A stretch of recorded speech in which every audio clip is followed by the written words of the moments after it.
ધામોદ ગામમાં ગટર ઉભરાયેલી જોવા મળી।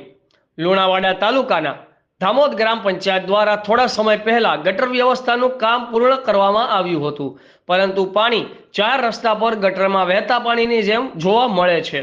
રસ્તા પર પાણી ભરાઈ રહેવાથી કાદવ કીચડ અને ગંદકી થઈ રહી છે, જેનાથી ગ્રામજનો ત્રાહિમામ પોકારી ઉઠ્યા। પંચાયત તેમજ કોન્ટ્રાક્ટરની ભ્રષ્ટાચારની પોલ ખુલવા માંડી હોય તેવું દેખાઈ રહ્યું છે।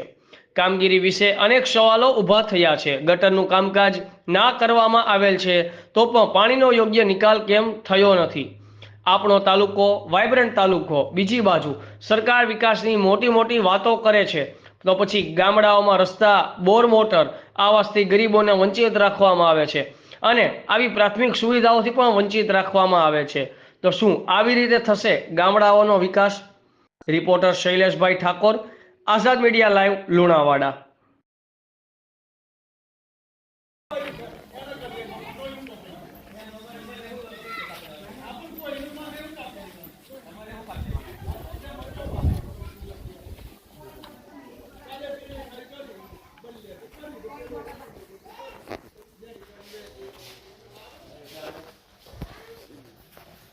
Yeah.